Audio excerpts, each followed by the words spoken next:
Uniquely Omaha, he is one of the wealthiest men on the planet. When he's not busy making more money or enjoying a game of bridge, Warren Buffett spends free time talking to students. While he declines most offers to speak, the Wizard of Wall Street invites dozens of student groups to Omaha each year. Most people won't reveal their secrets. Warren says, I look at it as a surgeon at a medical school. You wouldn't hold back your best tricks and your best ideas. You would share them with your students. Students, Buffett says, are young enough to take advantage of his lessons. Well, the one I've always followed is to be greedy when others are fearful and to be fearful when others are greedy. Warren Buffett says that nobody knows exactly what his company, Berkshire Hathaway, is worth. But he tells students that stocks most of the time represent a good investment compared to other choices. I would go 100% into stocks. Cash is a terrible investment. Now, people are fearful and they feel good with it, but Wayne Gretzky said, skate to where the puck is going to be, not where it is. And the puck for this country is going to be very good over time. Warren Buffett's long-term value investing, learned decades ago at Columbia University from Professor Benjamin Graham, urges calm decision-making, especially when Mr. Market panics. The explanation cannot be found in any mathematics, but it has to be found in investor psychology.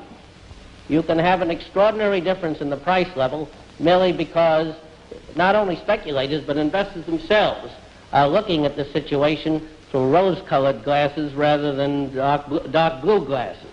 It instantly clicked with me that what he was saying made sense. And then the chance to study under him and under Dave Dodd too. It was a different experience, but it was hugely helpful. It shaped my professional life. I mean, he's in New York, he's at Columbia, he's with the right people, he's studying the right theories, and he's becoming even better than he was before. He was a disciple of Benjamin Graham, which was based upon investing in what we call the undervalued security. When Mr. Market becomes fearful, it's time to become greedy. But when market greed drives prices too high, become fearful. The intelligent investor ignores business news headlines, instead relying upon good data and sound judgment. Warren Buffett cannot tell you what stock prices will do this week or next, but he can predict which companies are likely to make money during the next 5 to 10 years. Nothing is certain, Buffett warns, but the game is stacked in your favor. One thing I think Warren does different than other value investors is he also looks for the growth potential, and then he has the size and the business knowledge to go in and take over other companies and then help them grow. Again, he's not interested in just buying the shares of a company. He wants to own the company and have the company grow. Buffett has made investing mistakes, but the principles work most of the time. Understand the business, look for enduring competitive advantage and management you trust. Businesses like Dairy Queen, DQ, have a moat around them because no competitors offer exactly the same product or experience. You think of having a pleasant time, It doesn't have a damn thing to do whether it's this, that, or the other thing. It was one of these things that, is like what you call a moment of enlightenment. Suddenly it occurred to me that, hell, if you could pick up a good company for half its book value, go home tonight and go to sleep and be sure that on the time you were going to get some kind of benefits. Sometimes those benefits were enormous. To spend the money within a reasonable period of time. Buffett is not only a teacher to thousands of students each year, he also helped the nation through its most serious economic crisis since the Great Depression. Unmoved by financial fads, he's doggedly sought out value, put his weight behind companies with promise, and demonstrated that integrity isn't just a good trait, it is good for business. President Barack Obama says Buffett was his most valuable economic advisor when running for president in 2008. I think it was both a time during which we all needed to be calmed. But at the same time, you see the elements of teacher going on as well. You have a meeting with the president, with Geithner, other people within the government, the federal government, talking sense, talking about the context in which this fiscal calamity took place. And I think that helped us all. He was capitalism's Yoda. He didn't panic. And he would say things, you know, like, you don't know who's naked till you drain the pool, and all kinds of things that he said, but he made a $5 billion investment in Goldman Sachs. He was confident that we were going to get out of this terrible time, and he demonstrated that confidence with his columnists. Warren Buffett was not always a great student or teacher.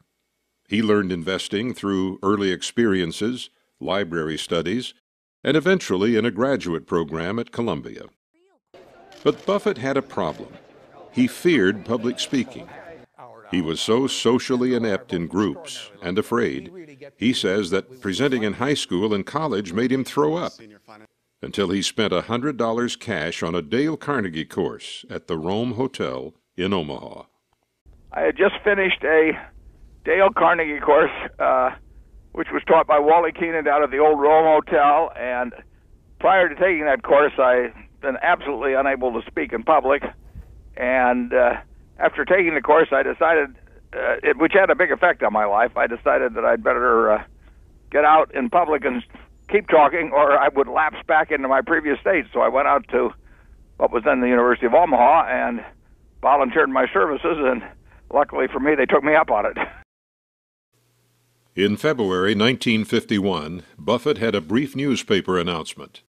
A 4-week intelligent investing course was meeting Tuesday and Thursday nights, 7 to 9 p.m. at Omaha University. Buffett's fall contract listed him as an instructor of finance. Among Buffett's professional references, Columbia Dean David Dodd. I believe that was the only class that I taught for where I had to grade the students and so on. So I went into that class, and they were all, practically all of them, about my age. I was the youngest looking one in the group, if I wasn't the youngest. But I enjoyed it. I was there to try and get a message across. A half-century later, Buffett's former students remembered Buffett's brilliance and passion.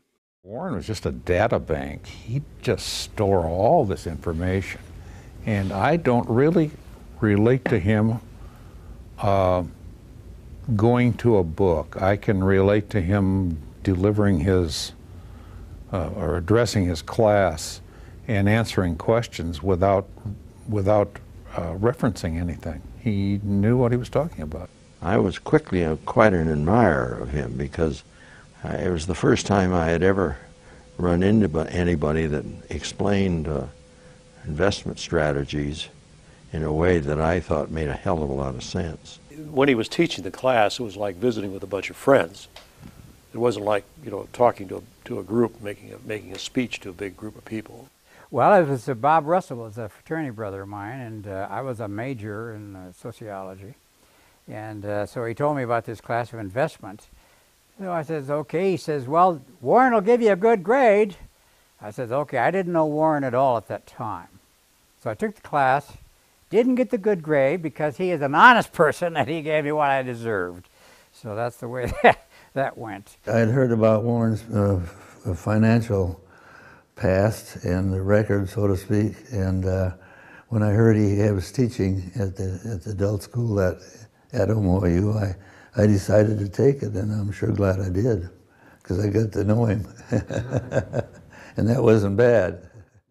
My Aunt Alice, for example, took a very early class with me, and there were friends of mine that would come out and take those classes, and I met a lot of nice people through teaching there early on. Teaching placed Buffett, the son of a broker and congressman, in front of potential clients. He convinced some of them that he knew more about investing than they ever could. They trusted him to invest their savings. This is someone who was clearly thinking in a different way than a lot of the faculty would have been thinking, a lot of the business schools would have been thinking. So there was a tremendous opportunity for people to take a course that they wouldn't have been able to get anywhere else. You were intrigued with what he thought he could accomplish, and when he started to accomplish it, then you develop more confidence in that as an investment, and if you had some more money to invest, you would likely go there with that money. You had to have $10,000 in order to invest with him, and you couldn't, when you gave it to him, invest, you had no control over it. He had to say so on how he was going to invest his money. Well, he's made several people billionaires, of course, we know that since then. So, but I didn't have $100, let alone $10,000, being a student, you know. I asked him one time also about picking stocks, and he said, you're just as well off to take a dart, throw it at the Dow Jones and see where it hits and take that stock, buy it, which is kind of an interesting one. They said they didn't always know exactly what he was talking about, but they were convinced that he knew more than they did about investing. Yeah, it's kind of like when I was a kid and he tried to help me with my math. I knew he was right, I just couldn't figure out what he was doing. We thought we were learning, but you really didn't learn until you started doing business with Warren. By 1962, the last year Warren Buffett taught at Omaha University, the April 30 to June 11 course was simply called Intelligent Investing, and he was paid $450. The timing coincided with a steel crisis that led to a brief but large drop in stock prices, the largest since the Great Depression. At about the time Buffett's last course was ending, he was interviewed in this newly discovered KMTV footage. Well, some observers from time to time say that the stock market is a forecaster of events to come. Can you predict, or would you care to take a look at what you think this might be forecasting, the decline? The stock market has been a good forecaster from time to time in the past. It also has been a rather poor forecaster occasionally. For example, the last 4 or 5 years, the stock market has been booming along and presumably forecasting better business, which has really not materialized. Corporate profits are not any better than they were 5 years ago, but stock prices are 50% higher or thereabouts.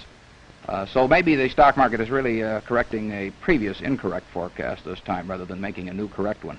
Well, in a nutshell, Mr. Buffett, can you give us your opinion of just exactly what happened, what caused it? Well, there was undoubtedly some forced selling the week when the stock market hit the news. The previous week, prices had declined about 6% for the week on average. And there was some stock that was forced upon the market both by margin calls from brokers and some that was forced out by improperly secured bank loans. And this in turn set up a self-generating mechanism on the downside for a while, which we may have seen the last of and which we may not have seen the last of. The interesting thing about this, that's a pretty long piece of film. Yes, it is. And it's not edited, it's not cut. Yeah. I'm wondering if it was ever broadcast. It may not have. I wonder too. Well, it was not unusual to go that long in those days. But that's true. Yeah, that's true. But it's also likely that, I mean, it's not likely, but unless you have the copy of the newscast, there were things that were shot and edited and put it on a show reel, and then they out everything. Yeah. I was watching for splices, and there weren't any. So it was not edited. It ran. No cue marks either. By 1962, the 32-year-old Buffett is worth more than $1 million, and his partnerships are valued at more than 7 times his personal wealth.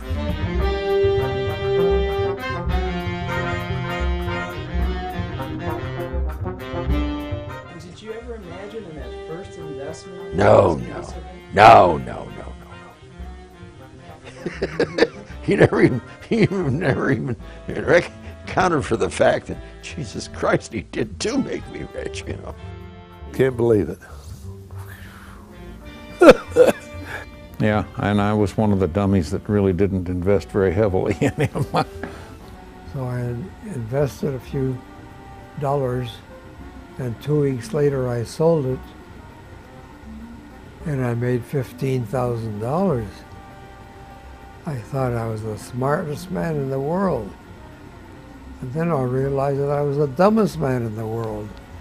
If you held on to it enough, you soon became a wealthy person. You know, a successful man and all, but he still has that sense of humor and just a lot of fun. And then the other thing I think of him is how humble he is. Just a regular guy, you know. And I think that's amazing about somebody that, you know, that has his background and his money and so forth. He's always got time for you, which I always admired. Billions of dollars do not appear to have changed Warren Buffett very much over the years. He lives relatively modestly and tells students that he doesn't have much more than them. One of the things I'll never forget was I bought a new, we were out in California, we'd already moved, and I ordered a new Cadillac to be delivered to Omaha. And then it was, so Ginny and I flew in and picked up the car, big old white Cadillac. In those old days, they're a pretty big car. And we had an appointment to see him the next morning, and 8:30 appointment. We drove down underneath the parking in the Keywood building, I believe he's in. And we got out of the car and started to walk towards the building, and here comes this little Volkswagen Bug down the ramp. It was all muddy. It looked like something from Tijuana, you know. And here's Warren in this car. He gets out and looks at me and he says, "God, I wish I could afford one of those." He said, you know, typical Warren. My pillows and mattresses are not better. Buffett reminds students they live better than the wealthiest financiers did a century ago. Even in PBS cartoons, Buffett preaches to young people. On November 2nd, 2012, Warren Buffett hosted one of his Q&A sessions with students. On this day, 20 students, each from Columbia, Dartmouth, Illinois, Kansas State, the London Business School, Missouri, the University of Nebraska-Lincoln, his alma mater, as well as the University of Nebraska-Omaha. He's still very much an Omahan. It was like talking to many people that I know in Omaha. You get into a comfort level with his conversation style and the stories he told. It seemed like I had known him longer than just a few minutes. I think also what was really great was his willingness to teach us, you know, not the formal teaching in a setting, but just listen to my experiences, this is what I've done. And you can accomplish, you know, maybe not the same thing unless you really want to. So it's kind of putting that onus back on you, but through his life experience, I think he was really trying to teach us something that day. He has some phenomenal skill where you just want to work harder and you just want to impress him, and it's nothing that he says, it's just in his actions and how humble and just genuinely of a good person that he is. Warren Buffett tells his students that the basic philosophy is exactly what it was 60-plus years ago. By following Ben Graham's principles, an investor gets to buy any business that has price changes every day for irrational reasons. Buffett likes that there are no called strikes in the stock market. He says 99% of stocks on the list he does not understand, but 1% he does, and some are the right price. He's talking about some sort of simple ideas, really. And when we get away from that in investments, that's when we get into trouble. Buffett reminds students about Ted Williams' baseball book, The Science of Hitting. Williams identified 77 squares the size of a baseball in the hitting zone. He'd bat 400 if he swung at only pitches in his sweet zone. He doesn't lecture. He's not, you know, he doesn't, even though he knows more than everybody else he's talking to, he doesn't give that feeling, I don't think, to anybody. I mean, he's interested in the other people too. It's a very conversational style. It's a very relaxed style. He's not a stuffy, full of himself kind of guy. So I think it puts the students at ease quickly, and then it just makes the whole situation pretty easy. He is so transparent, and And he doesn't talk about all the good things that he's done and how wonderful he is and so on and so forth. So they see the complexity in his life as the complexities as we discussed. And again, that brings him closer to them closer to him. And so as they're learning about the thought processes of somebody who's incredibly successful, they're also realizing this guy is a lot like us in many, many ways. He's just a little older than we are. Helen Wong on behalf of London Business School. We absolutely enjoyed the event. It was phenomenal and great to hear Warren speak live. It's great to hear his experience over time, and we all very much enjoyed it. When Warren Buffett teaches students today, his lessons go beyond the market. He once sold shirts at J.C. Penney's and hated it, but found his passion with investing. I can do anything that involves making money, Buffett says. I found my passion when I was very young. Students are urged to find their passion. He doesn't ever give speeches, and he doesn't ever speak to anybody who's not a student. He likes to talk to the students only because I think he feels like once you're beyond that, you know, your mind is set, you're going off doing your thing, and if you get kids when they're young, they can still hear you.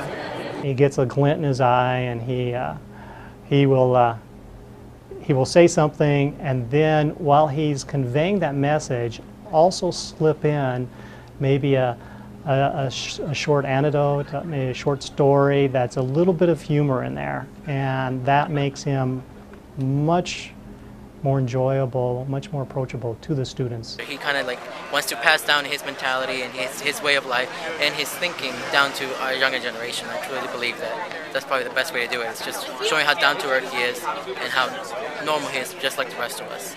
Buffett gives the students a simple test. If you could own 10% of the earnings of a classmate, who would you pick and why? You'll pick the person that other people want to work for, he answers. That's what makes a leader. It's a test for all of us, whether or not we be students at the university or running major corporations.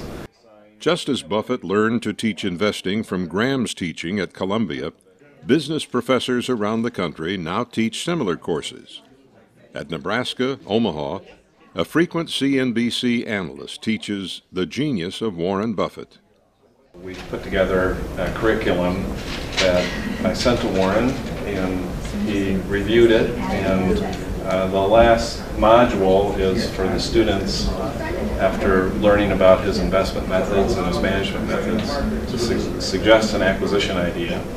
And they last fall presented the idea to Warren at Happy Hollow Country Club directly to him, and he gave them feedback on their acquisition ideas. So it was pretty exciting to see these principles be taught and taken to other continents and other countries. At the annual meeting each spring in Omaha, more than 30,000 investors come from all over the world. They filled a CenturyLink arena and patiently listened to Buffett and longtime partner Charlie Munger explain investing. For about 6 hours on the first Saturday in May, Buffett teaches in his largest classroom. You know, if I was measuring his IQ, it would be over 150. And God knows what it is, see?